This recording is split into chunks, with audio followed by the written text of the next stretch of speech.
I'm going to start with Justin from Alabama. Justin, you here with us? Hello. Justin, you're on with Brenda. What do you want to ask? Hi, how are you guys? Good. How are you? Good, good. So, Brenda, nice to meet you. I have a lot of talks with a Christian friend of mine. I'm an atheist myself, but I grew up Southern Baptist and very much know all the ins and outs of Christianity, having been in it for 26 years. And I would say the thing that's got me hung up right now, because we have open discussions, as in everything's fair game. If you make a good point, then good for you or whatever, but we're not trying to necessarily change each other's minds. Well, he may be trying to change mine if he's a good Christian, I guess.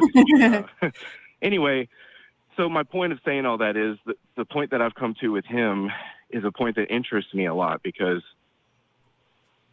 okay, let me ask you, Brenda, do you personally believe in the historicity, the truthness of the story of the flood? No, I'm just curious. I told Puck before.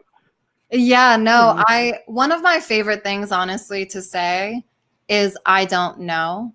And I find that to be really empowering and keeps me in a state of curiosity. And I want to stay in that state of curiosity for my whole life. So I would love to engage with that with somebody. I would love to talk to somebody that actually, I don't know. I mean, I haven't seen evidence for it scientifically.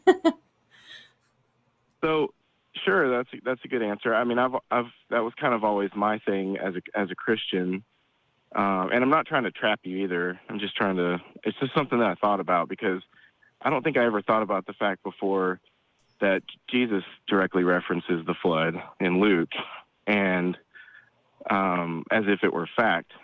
I don't know if that's, I'm sure somebody could say that it was a parable, or he was just speaking to the truthness of the story in general, but it was used as a warning in Luke 17. And if we believe in the Trinity and the God, the Holy Spirit, and Jesus all being one, then it would appear that Jesus, through God, believes in the flood, when I don't see how anybody could. And I think that I've never heard anybody really talk about that. And because specifically bringing up my friend, the reason why I brought him up is because he might say something, if I asked him about the flood, and you said, I don't know, and he would probably say the same thing. He'd say, I don't know. However, I do know that, I believe in what Jesus taught, and Jesus is the way, and this and that, and no matter whatever else is in that book. So it just kind of struck me as like, well, does it really matter too much what Jesus said if Jesus was clearly wrong about some things? I mean, I don't know.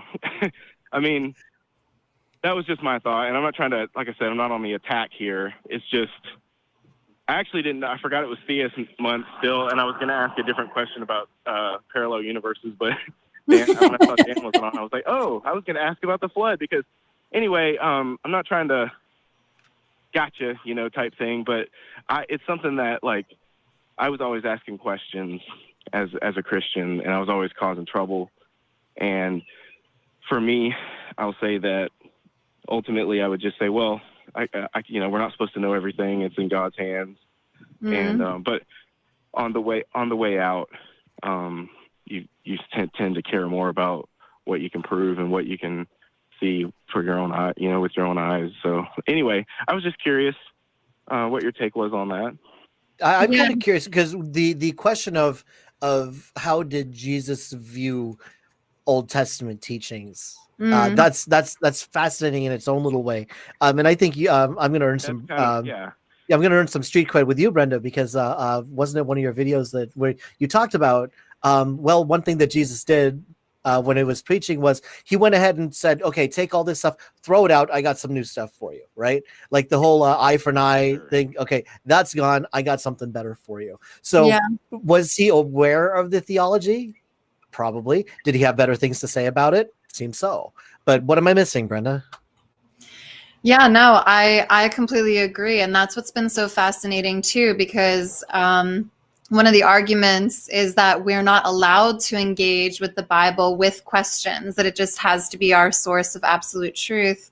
And then you encounter these moments where you realize Jesus engaged with the Torah, which is half of the Bible, in this very exploratory and sometimes breaking it open and making it brand new. And then even with things that Jesus said, disciples would chew on Jesus's words and try to reimagine or even have arguments and discussions in the Bible, in the text, about what Jesus meant by X, Y, or Z.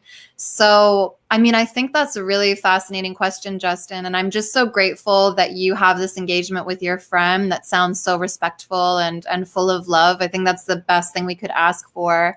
And you've just piqued my curiosity because, you know, Jesus saying that about the flood really throws a wrench in it, because I describe myself as a science believing Christian. So when I don't see the scientific evidence for something, I'm prone to go with the science. And I often, more often, realize that it actually illuminates something beautiful and new about God that I didn't consider, versus demolishing or hurting my faith in any way. But yeah, I got to research that more, because I'm like, I wonder if it happened on a smaller scale, or I wonder if it's something that's yet to be discovered. I have no idea. That's a great question. No, I know the answer to this one.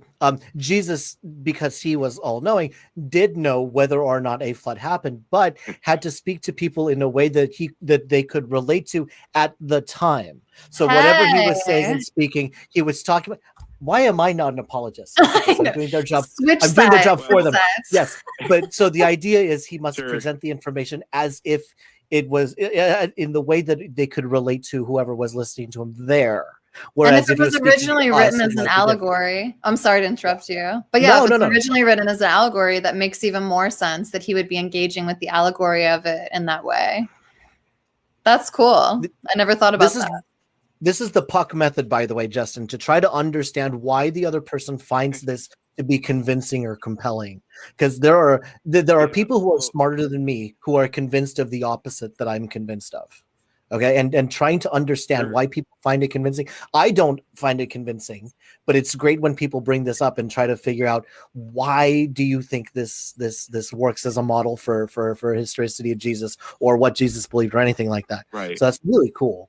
Right. Well, go ahead, please. At the core of it, I was just saying, you know, we're talking about the flood, but at the core of it was really the general idea that my friend, much like what she just said here, is a science person. You know, so I'll ask questions like, well, how do you figure, you know, what do you think about evolution? Well, that's clearly real. I mean, at least to some extent. I'm like, yeah, okay, but like, what about the flood, you know, or whatever? I don't know. It's Old Testament. And then if I say, what about the Ten Commandments?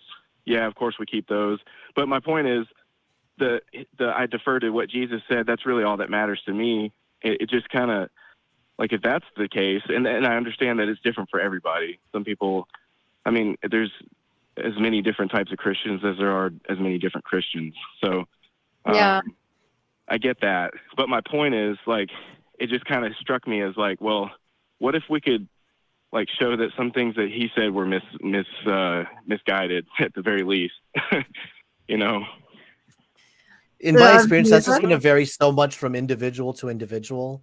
You know, because everybody holds, like you pointed out, everybody holds onto their individual theology, and what one person or one group believes about the accuracy or infallibility of the Bible is going to change. So, Brenda, what's your last take on this?